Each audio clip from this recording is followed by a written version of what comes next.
7:30. So if it's okay with all of you, appreciate the chit chat and being able to talk a little bit and hear from you. But just like to thank you for participating today in our virtual meeting for the Riverside County Habitat Conservation Agency Board of Directors meeting. At this time, I'd like to call the meeting to order. Before we begin, please, a little bit of housekeeping. Just be sure to silence your other communication devices as you, such as your cell phone or desk phone. And during the meeting, all participants except for the presenter and myself will be placed on mute. Is that all right? And I've asked today if Russ Brown from the city of Hemet would lead us in the Pledge of Allegiance.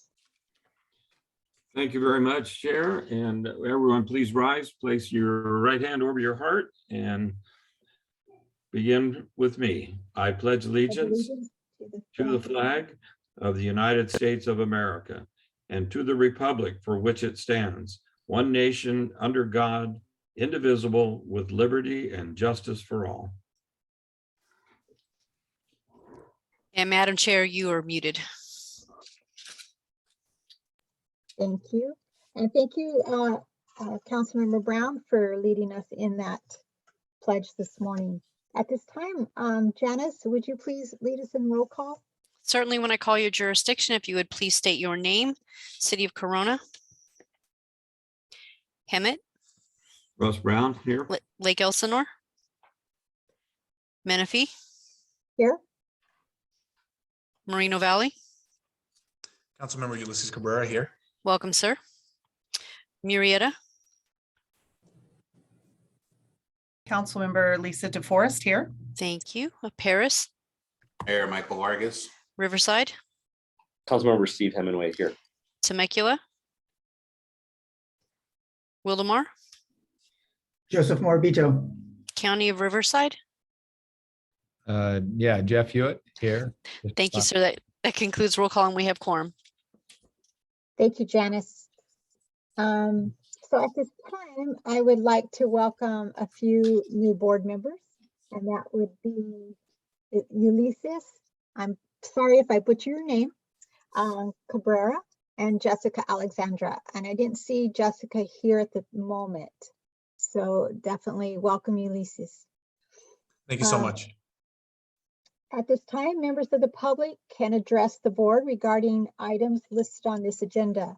Members of the public will have the opportunity to speak on agendized items at the time the item is called for discussion. No action may be taken on items not listed on the agenda unless authorized by law. Whenever possible, lengthy testimony should be presented to the board in writing and only pertinent points presented orally. For guest speakers or public comments, please adhere to the speaker's time limit of 3 minutes. For guest speakers or public comments, please, excuse me, I'm reading this. So please treat others with courtesy, civility, and respect for public meeting process. So Janice, do we have any public comments today? I have no requests. I see no hands raised, but I would like to know that Director Alexander from Temecula has joined us. Thank you, and welcome Director Alexandra to our RCHCA meeting today. Thank you. Okay, so at this point, we're going to go to the consent and policy calendar. All items listed under the consent and policy calendar are considered to be routine and may be enacted by one motion. Prior to the motion to be considered any action by the board, any public comment or any of the consent items will be heard. Does anyone wish to pull any of the consent items for discussion at this time? Hearing none. Can I get a motion and a second to approve the consent and policy? To approve the consent calendar, Jeff Hewitt. Second, Paris. Thank you. Janice, will you please conduct a roll call vote? Absolutely. City of Corona, Hemet, Yes. Lake Elsinore, Menifee, Yes. Moreno Valley, Yes. Murrieta,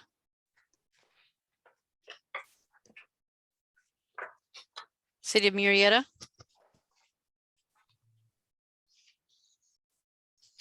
Paris, Yes. Riverside, Yes. Temecula, Yes. Wildemar, Yes. County of Riverside. Yes. That concludes roll call vote for that item and it passes unanimously. Wonderful. Thank you. Okay, now moving on to item 7. 7A, election of leadership for the calendar 2022 year. In this nomination and election, it's time to elect a new chair and for 2022. And this is going to be presented by Brian. Thank you, Chair Sobek. As you said, item 7A is the election of leadership for the calendar year 2022. The purpose of this item is to request that the Board of Directors nominate and elect a chair and vice chair for the calendar year of 2022. All RCHCA policy 004 addresses the nomination and election of board officers. The policy was implemented to provide guidance concerning the nomination and election of board officers and to ensure adequate opportunity for the rotation of said officers. This usually takes place in November, but we neglected to do so, so we were doing it at this first meeting. RCHCA board member and council member Joseph Morabito from the city of Wildemar. He has acted in the capacity of the vice chair for the past year.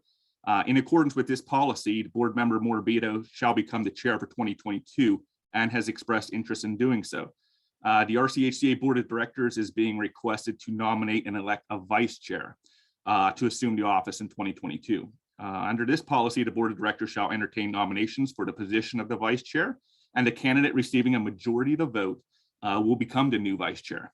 And so the requested actions are: 1, to nominate and elect Joseph Morabito from the city of Wildemar to serve as the chair of the RCHCA for 2022. 2nd, we want to nominate and elect a vice chair for 2022. Thank you, Brian. Does any member or the public have a question at this time? Okay. Do any board members? Madam Chair, yes. Mr. Vargas has his hand raised. Oh, okay. You know, I've been sitting on this committee for a while, and I don't recall it being this way, but I don't think it's appropriate to put on the agenda to nominate and elect a specific person. That's up to nominations from the, even though we already, it's common practice that we do that, but I don't think that's good practice that you list on there already someone who that we're selecting or going to elect. It should just be brought up by one of the members. Is council here on? I believe Aaron can chime in. Yeah, I'm sorry. I'm not sure what you're asking at this point. As I understood, I thought that well, correct me if I'm wrong. Didn't we already vote to nominate Joseph, or Joseph had been the vice chair prior last year and then automatically became the 2022 chair, correct? Well, it's not an automatic thing. It's just common practice, but I don't think it's appropriate transparent wise. And then I mean, I have no problem with him being our next chair, but I just don't think it's appropriate that you list on the actual agenda before a board member even makes the nomination. It should be left blank, just like the vice chair is left blank. And then as common, a member could say, I could say today, well, it's common practice. We always elect normally our second vice chair if he chooses to be so. I'm just throwing this out. I just don't think that's appropriate to do that. And I would like to get your recommendation. Yeah, I mean, Mayor Vargas, thanks for bringing that up. I can take a look at the policy and the specific language for it and see how it's addressed specifically in the RCHCA policies. Thank you. I do see a hand up by Supervisor Hewitt. Thank you, Chair. I will go ahead and render that, and good point, Michael. We do that a lot with NACO and CSAC and all that stuff too, but I will go ahead and formally nominate Joseph Morabito for chair, and I'll second that. And okay, we're good.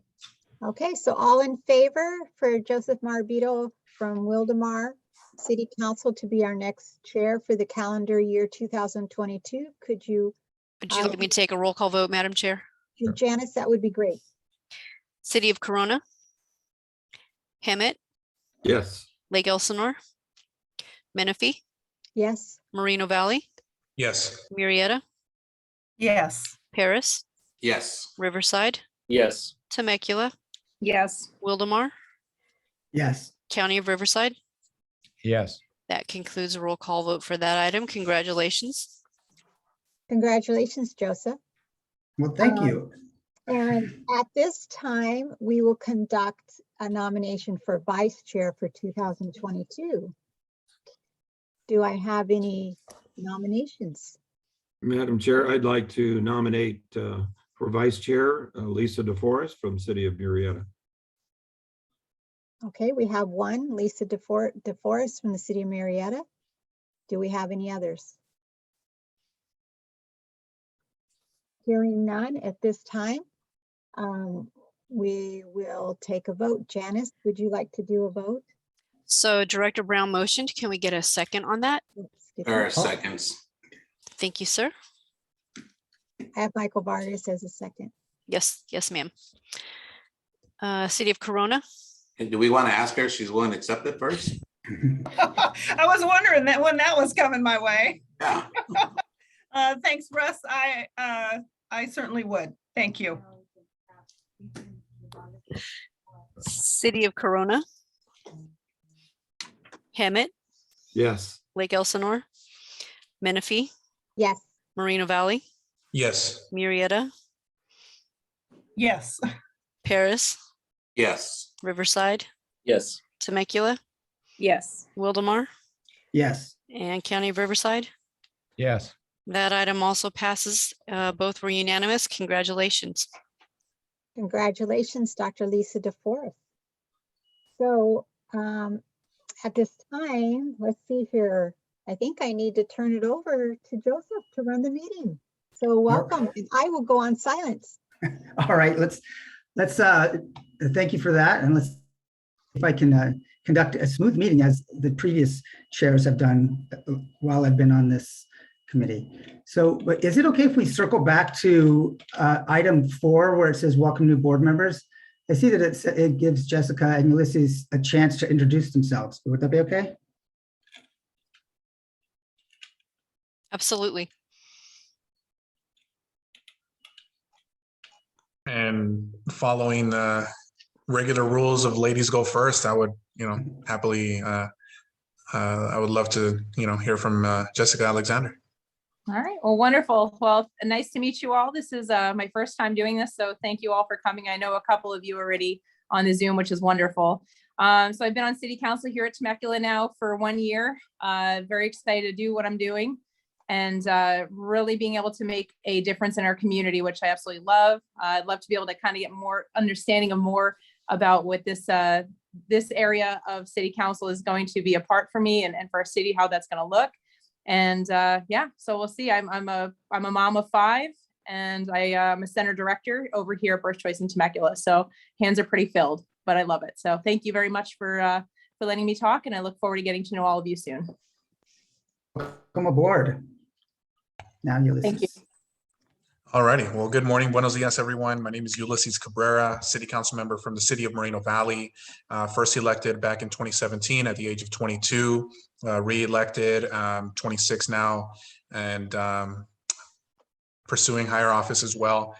New father of a 4-month-old now, and happily married husband. And, it's just been an honor to serve in this capacity. Very grateful to, be able to serve now on this board with all of you. So I definitely look forward to learning a lot of new information and hopefully going out there to some of these prescribed burns and learning some more. So I also have a background in general contracting. I run a small construction company, so hope to bring some wisdom to the table, but first and foremost, just to listen and learn. So thank you all for the opportunity, and I look forward to everything we're going to do together. Thank you, Ulysses. All right, so item 7B is an update by Brian Shomo on staff's efforts and meetings to discuss opportunities regarding species recovery efforts for the Stevens kangaroo rat. I have 3 words. We did it. So next slide. Before I let everybody, I know everybody probably has a lot of words to speak on this subject, and we're all so proud of the efforts that have occurred over the last 30 years. I just thought I'd summarize real quick some of the effort that it's taken, a nearly 3-decade-long push to help recover the species and get it to this point. In 1991, this agency was formed in the response to the listing of the species in 1988. So by 1996, we kind of knew where we needed to conserve land. And so the HCP, the Habitat Conservation Plan, was adopted. By the 2000s or so, the land was all acquired. They did it relatively fast. And then, at the time, the thinking was, hey, fence it, set it aside. You don't have to manage it. It'll take care of itself and the species will be fine.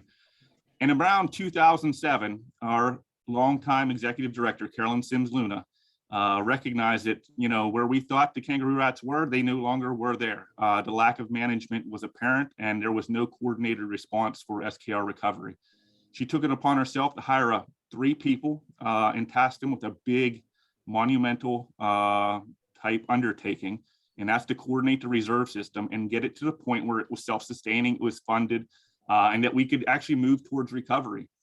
And by 2011, that happened. Carlsbad office of the U.S. Fish and Wildlife Service recommended that the Stevens kangaroo rat be threatened way back then. Unfortunately, it went into Sacramento State Office of the U.S. Fish and Wildlife Service and never went any further. Fast forward to 2017, another 5-year status review for the species occurred. The RCHCA once again provided them all the maps of the land that was acquired, all the data for the land management and the monitoring of the species to show that it was suitable for downlisting. What was the difference between today and 2011? Well, in my opinion, who has basically been here for both of those occurrences, the real difference became the move from under the county's big bureaucracy into WRCOG. Nothing against the county, but we were tasked with, as a county employees, of doing multiple jobs, and we just lost track of it, to be quite honest. And U.S. Fish and Wildlife Service never acted on it.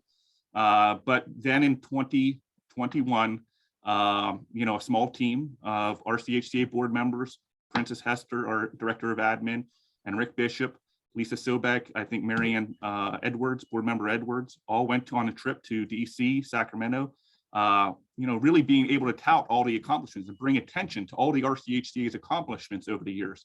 And I think that made all the difference. And then by 2021, we knew it was in Sacramento. And so we were able to keep the pressure on Sacramento, keep our eye on the prize. And it took almost, about 18 months or so to really get the downlisting through and finally published in the Federal Register. Just goes to show you how long and how persistent you have to be to get these things done. And it's a testament to this board's dedication, and it's a testament to staff and all the other stakeholders and all the other partner agencies that have been involved in this. We have a lot of work to do to recover the species, but I'm confident in the next decade or so, hopefully it will be off the list. And a lot of that burden that was placed on this region will be lifted in some way. And so couldn't be more prouder. The RCHCA just, again, in 2017, today, it was published in the Federal Registry. The U.S. Fish and Wildlife Service downlisted the species from endangered to threatened. And they did this, and I'll just kind of briefly read from the slides, by mitigating the threats associated with the regional development and by innovative land management practices. We collaborated with everybody. As a small agency, we looked for everybody. We looked for knowledge. We looked for funding. We looked for a lot of different things, and a lot of folks brought a lot of resources to this effort. And through those efforts, we minimized habitat fragmentation and population loss of the species. And so going forward, we're spearheading the range-wide management and monitoring plan, and this will allow us to basically fully recover the species. The first step on downlisting was to acquire the land and set the land aside. The future recovery of the species will be dependent on the management and monitoring, the actual counting of them to see how many are there and where they're distributed on the landscape. So next slide, I just want to kind of say what's next. And then I guess we can all celebrate this momentous occasion. But The RCHCA will continue those efforts towards large-scale regional population monitoring and goals. We'll do it through the tools for improving habitat. We have to do more management, more grazing, more fire, more mechanical treatments. It's a lot of work, and our reserve managers and those folks get their boots dirty every day are the key to doing this and the recovery efforts going forward. We have to do population management. We need to find out how to disperse, where they're moving to, maybe have to do genetic augmentation. Some of these populations are quite small in some of our smallest reserves. We may have to move a few of them to keep that genetic diversity up. And then we have to manage these new threats that keep coming up. Stink net, we keep talking about stink net over the years. It's one of the biggest, and we're doing a really good job. We've gotten the word out. We've got a lot of the utilities on board, the water districts are on board. We even see it in our transportation departments. They're changing their patterns for grading and doing weed abatement alongside the roads. So the word is getting out, and I think we'll make a good stand on that front. The monitoring efforts, next slide, is going to be substantial. In order to recover the species, we have to count them. And counting something as the kangaroo rat is very difficult. And I'm just going to give you a brief example. We'll talk more about this in May. The monitoring plan should be finalized in April, and we'll talk more at the next meeting. But we're looking at about 150 grids. Right now, the RCHCA monitors about 60 grids, and we do that over the course of 3 years. These 150 grids, perhaps as many as 100 in Western Riverside, the remainder in San Diego County, they have to be done in basically a 3-4 month window in order to minimize the variables, year-to-year variables. And so you're looking at 3 trap nights, 3 nights for each grid, and you have to work around the lunar cycle. So there's really only 2 weeks out of those months that you can do it. So you're looking for 8 weeks, monitor 100 grids. It can be done. We're approaching the RCA to help us with that. RCHCA and other partner agencies are prepared for that, but it will be a big effort, and it has to be sustained going forward on an annual basis. So, you know, it'll be challenging, but I think we'll rise to the occasion. To give you an idea, next slide. Each one of those blue squares is a proposed monitoring grid, and this is just for Western Riverside. And so you can see how scattered they are around the area. It's randomly sampled, so statistically defensible. It's a robust plan. It will allow the U.S. Fish and Wildlife Service to basically defend any determination they make as far as the recovery is concerned. But it is, again, it's something we'll be talking about moving forward.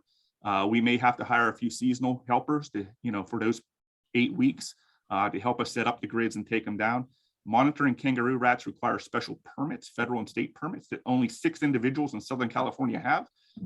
So it's a very difficult. Fortunately, the RCHCA has 2 of those permits, but fortunately, we're set up good. I think we'll be able to move forward with it. But I just wanted to give you kind of a heads up and kind of a briefing on what will take to recover the species going forward. So with that, I'm going to end my talk and let you guys say anything you have on your mind. So.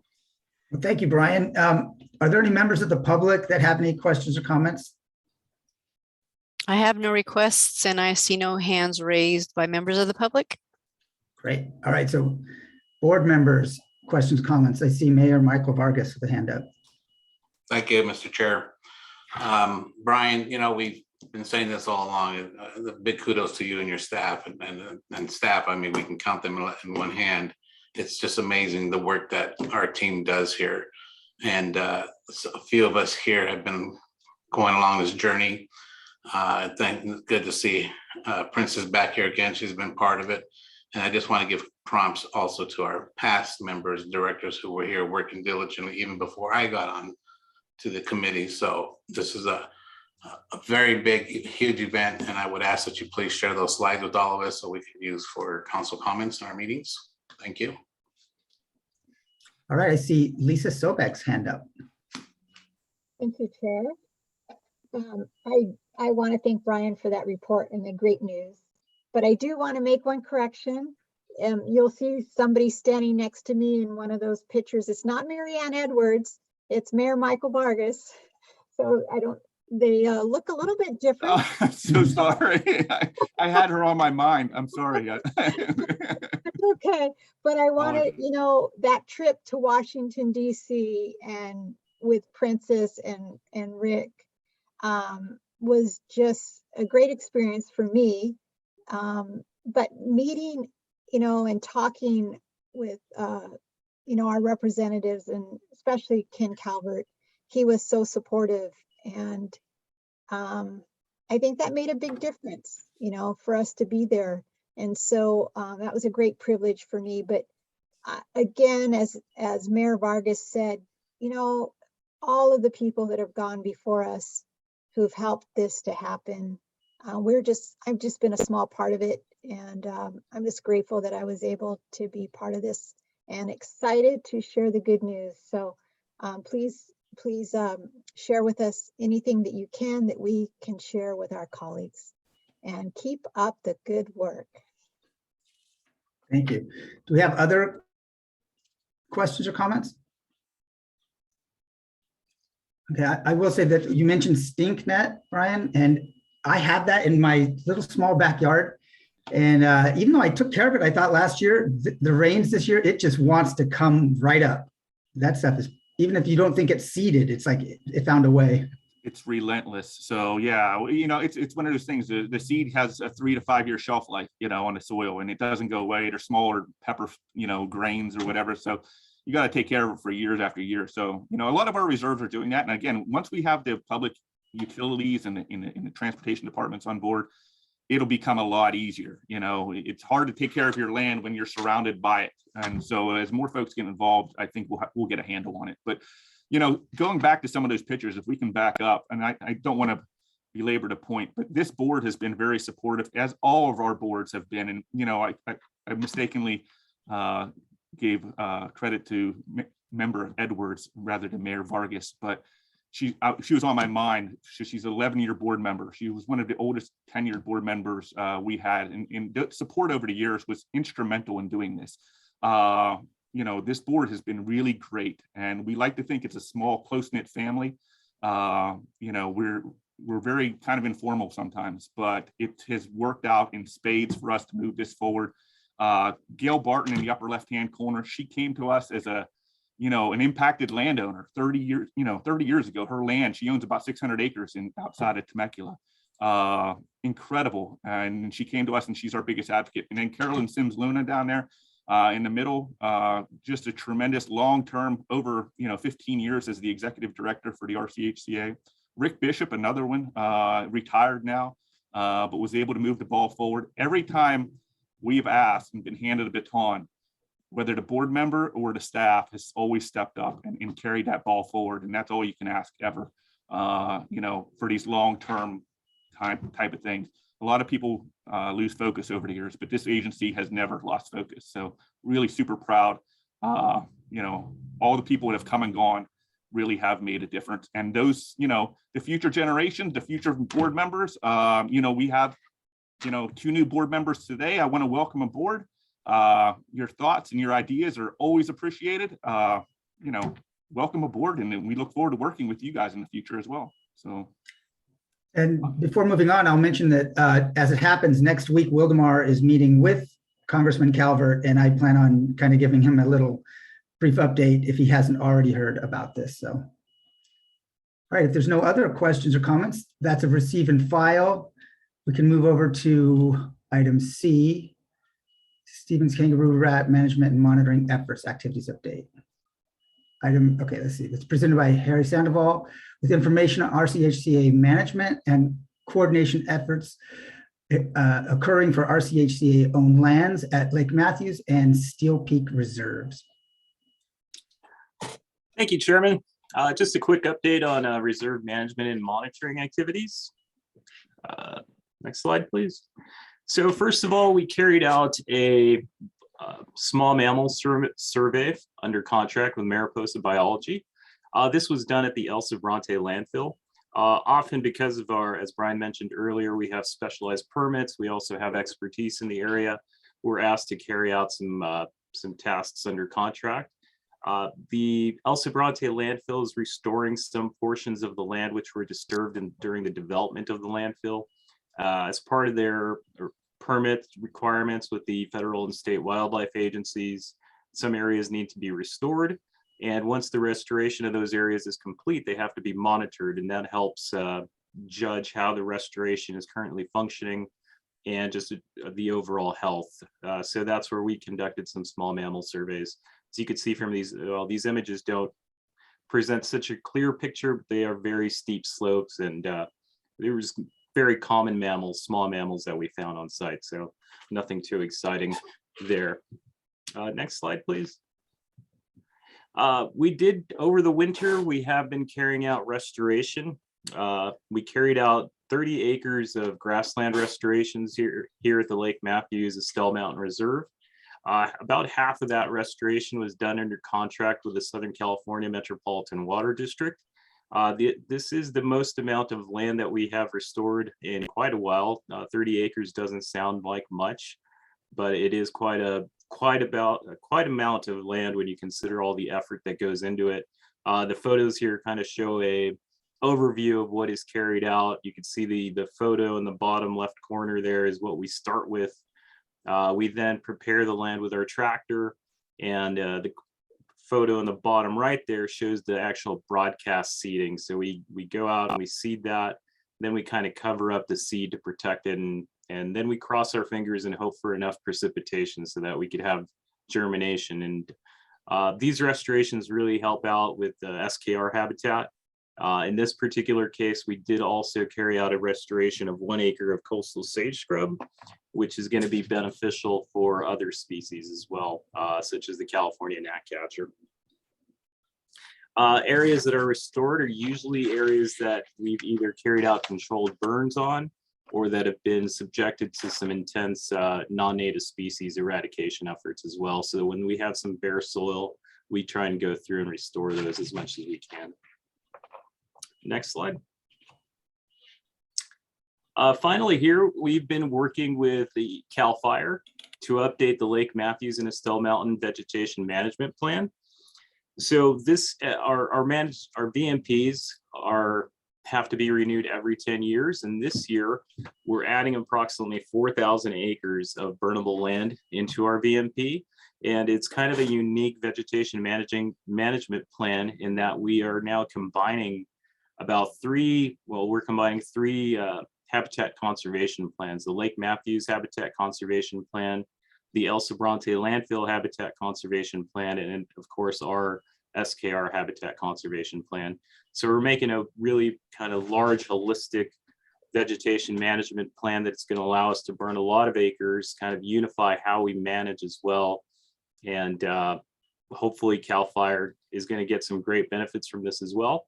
The fires that they conduct here at the Lake Matthews Reserve are actually conducted as training for regional fire agencies. So with all the things that we hear about in the news these days about wildfires in our area, this is a great benefit. Most of the firefighters in our area or through Southern California at some point probably have come through Lake Matthews in training. So very beneficial to SKR and other species, very beneficial to CAL FIRE. And we reduce fuel loads in the area as well, since we do have residences around our reserve. Next slide. Here you could see just an overview of the amount of land that we've added. The light blue areas there are the 4,000 acres. The kind of pink areas there were the existing lands that we had before in a previous vegetation management plan. So we've added quite a lot of land that we can burn. Our first prescribed burn of this year, or the one that we are currently planning, is probably going to take place later in the spring or early in the summer. So if you'd like to see a prescribed burn in action, it's quite exciting. We welcome you to come out. Along with that, another one of the management activities that we're carrying out is we currently have our sheep grazing going on out here as well. So if you'd like to see that, they're currently here. They'll probably be here for about another month or so. That concludes my presentation. I'd be happy to answer any questions about management or monitoring. Thank you, Harry. Have any members of the public logged in since the meeting started? No, sir. Okay. How about board members? Do we have questions or comments? I have one. You mentioned the sheep and being able to see them. How would we do that? You would just be able to just give us, either one of us, a call and we could schedule a tour out here.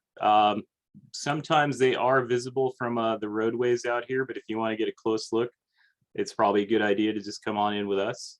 we could take you out and show you that. It's quite exciting. I think there's about 1,000 sheep out here currently, so it's always a fun time to see them doing their work.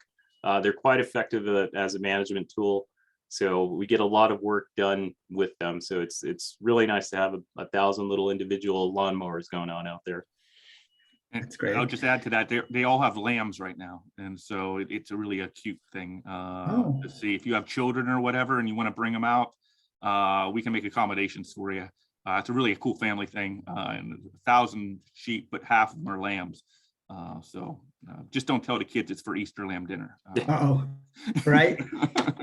Well, I definitely interested in that. So maybe we can see about setting something like that up afterwards through email and stuff.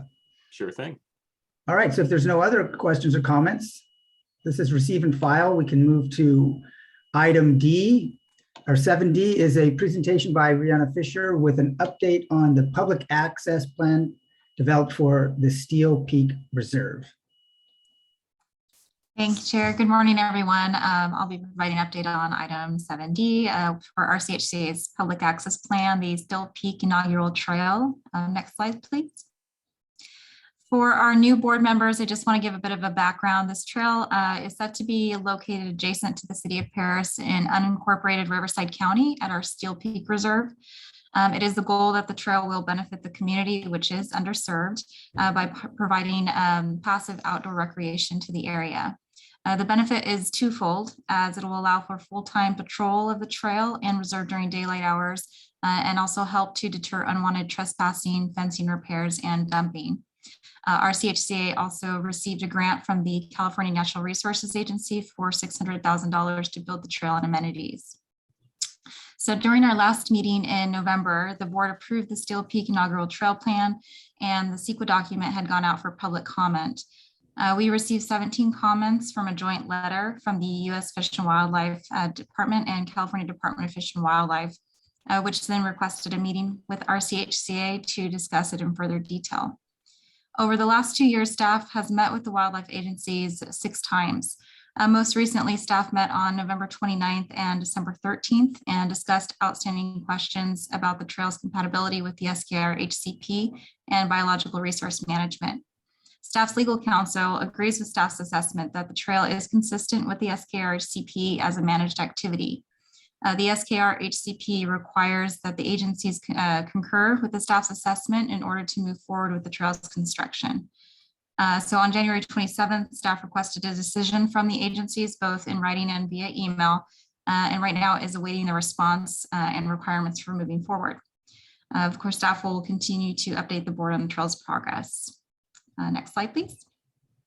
And that concludes my report on item 7D, and I'm happy to answer any questions. Thank you, Rchca. Again, are there members of the public that have logged in that would have a question or comment? No, sir.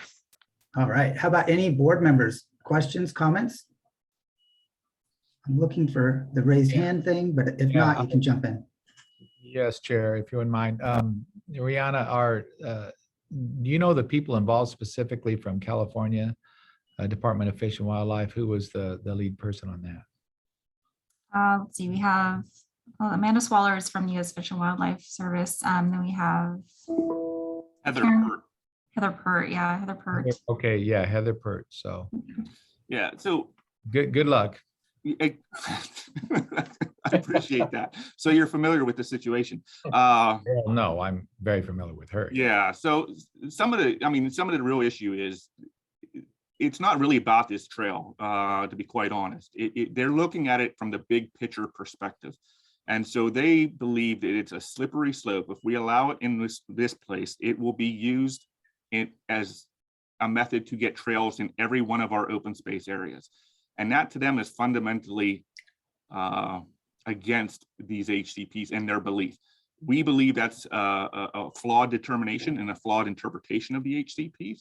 That our HCP actually calls out that we're supposed to seek public access that's conducive to SKR management. And we believe hiking is a managed activity that can be compatible with the biological resources of the reserve. Walking in a reserve during the daytime shouldn't impact SKR that come out at night. So we're waiting for their final response. Just to give you a heads up, we provided them with CDFW's own EIR that came to the same conclusion that our mitigated NEC, our CEQA document did, that hiking is a compatible activity. They came to that same conclusion in an EIR that was published in 2020, I think. And so there's a little bit of a, good angel, bad, devil on the shoulder there for them. Maybe some conflict because their land management side of the shop says that it is a suitable activity. The regulatory side of the shop says it's not. And so we need concurrence from them and we're waiting the response. But again, the state has determined in their own EIR that hiking is a proposed activity that is managed within their own reserve system. So that's where we're at today. Brian, don't hold your breath. I know. There is the power within that one person right now is immense. And it's beyond immense. And her husband has the entire LA area and stuff too. So between the two. And unfortunately, I believe it's not based in any scientific evidence. It's based on personal opinion. And so that's a real issue. But we are working with them. We do value their opinion. And we have provided them with what we feel is evidence, that should allow this activity. So it's been about 2 weeks since the letters went out to their agencies. And we're hoping to hear a response shortly and should have an update for you at least by the next meeting. Oh, we'll see. I see Mayor Michael Vargas's hand up. Yes, thank you, Rihanna, for the update. This is a great project. It's a win-win for the community, for everybody in the region. There's a lot of hikers. We hold a lot of hike series in Paris, but anyway, good luck with that, Brian and your team. And with that, Mr. Chair, I'd like to move that we approve the final still inaugural trail plan. Okay, are there any other comments or questions? Because I was going to comment that I've been out there and it's a beautiful place. I've had a chance to be out there a couple of different times as part of RCHCA. And hopefully this new wrinkle I was hearing about somebody who might have an ability to give it a thumbs down, that doesn't actually happen, because this is a great situation. But no more comments or questions. Second the motion. Okay, there we go. Can I get a roll call vote, Janice? City of Corona. Hemet, Yes. Lake Elsinore, Menifee, Yes. Moreno Valley, Yes. Murrieta, Yes. Paris. Yes. and I gotta Riverside? run. Yes. Thank you, sir. I'm sorry, Riverside, was that a yes? Thank you. Temecula, Yes. Wildemar, Yes. County of Riverside? Most certainly, yes. Thank you, sir. That passes unanimously. Great. All right. Now we go to item 8, report from the general manager, Dr. Kurt Wilson. Well, thank you, Mr. Chair, and congratulations to the chair and the vice chair. I'd actually like to revisit back to the downlisting to take a moment first to congratulate the board. So those of you who've been around for a long time, your persistence and your travels and your work in this effort have finally paid off, and that's not always the case. Throughout the country, most people who've been putting forth a lot of work don't get the results that you've gotten. So for those of you who've been around for a long time, congratulations. For those of you who just joined, congratulations on your timing, because good things were already happening on your watch. So you're off to a great start. But I'd specifically like to thank Brian, Harry, Rihanna, the entire team, both past and present, for their work. I think most of you know, but I'm not sure if everyone realizes that the work that they do out there is particularly difficult, and they do it under some very difficult conditions. So they really go through and they take some personal sacrifices. I see Brian, the most, and it seems like almost every time I see him, he's had something that's happened as a result of being out there and doing that work. So it's very difficult work, but they do it, and they've been very proud of it. And just wanted to congratulate the board and thank the staff for all the great work that they've done. Great. All right, so then time for items for future agendas. Are there any requests for items for future agendas? I have a hand raised on Kurt Wilson's. Oh, I apologize. Hi, Lisa. That's all right. That's okay. I did that all the time. You know what he mentioned, to go back to the downlisting. And I know today we had Princess Hester here, and I don't know if she's still here, But if she was and she wanted to say a few words, I thought that would be totally appropriate if that would be all right. Sure. Is she online? Yes, I'm here. Thank you.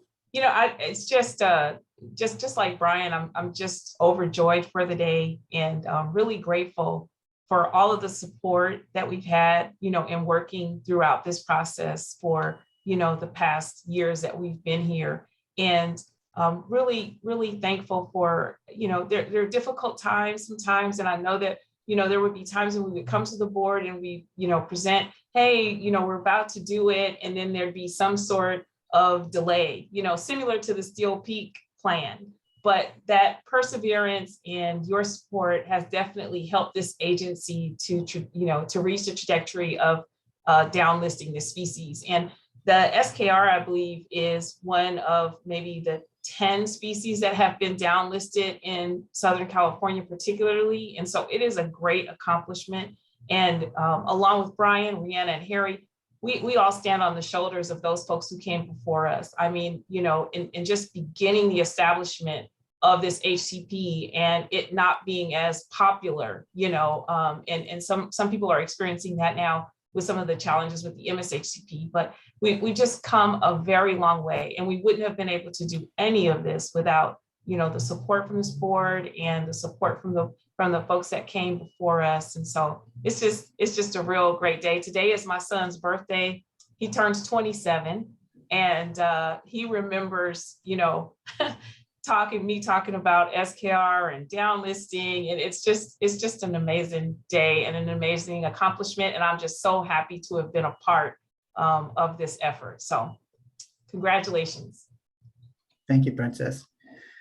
Were there any other questions under number 8 for the report from the General Manager, Kurt Wilson? So I do have a question about how this will be, this announcement will be put out to the public and what the plans are to bring awareness about this. So each one of your member jurisdictions received an informational packet today to your PIO. It is also into the 40 different media outlets.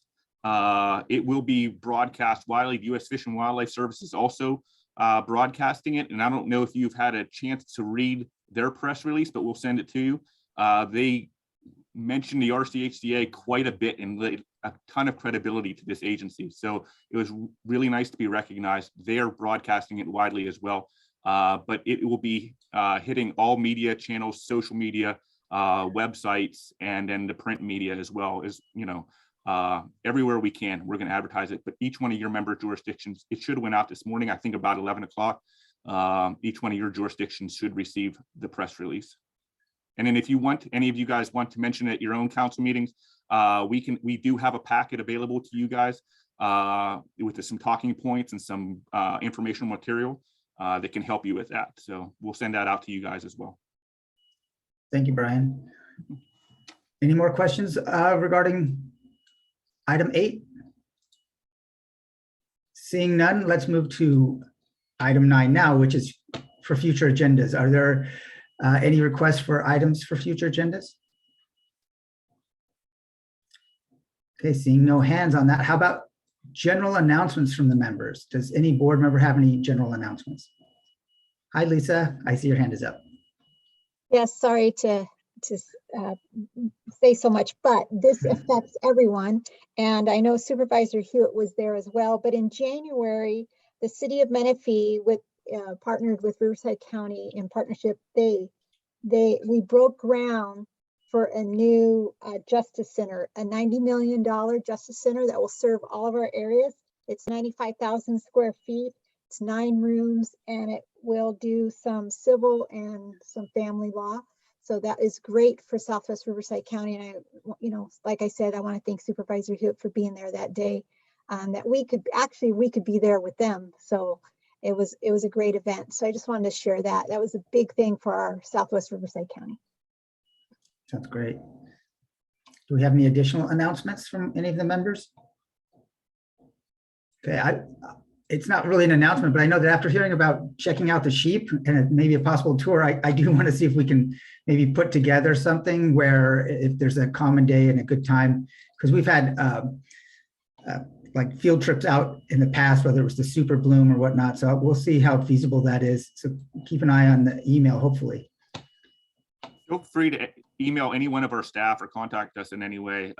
Even, WRCOG staff, Janice, I know is very good at, organizing these things and getting the message to us, Rihanna, myself, Harry, but we can make it happen. Just let us know when it's convenient for you and we'll make it on our schedule. So Great. Enjoy that.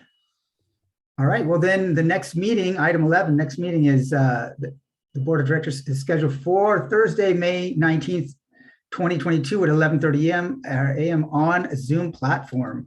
Mr. Chair, Director Brown has his hand raised. Oh, hi there, Director Brown. Yeah, sorry for the late hand. Just under general announcements, I want to remind everybody that we are actually going to be holding a Ramona pageant this year. We had to cancel the last 2 years, which was very disappointing. So we'll be celebrating the 99th season of the Ramona pageant, and it'll be performed on April 23rd and 24th, and also on April 30th and May 1st. So if you haven't been, or even if you have been, it's a great pageant that celebrates a lot of California history, and I'm sure you'll enjoy it. So thank you for that. I'm glad that you had a chance to add that in there. Are there any more announcements? I'm looking for hands, no. All right, well, before adjourning, I want to thank Lisa for a smooth transition over, Janice for helping me, and Rihanna and the rest of the staff that's helped me conduct this meeting. Hopefully I did okay. And until then, I think we're ready to adjourn. All right then. Bye. Thank you, Bye. everybody.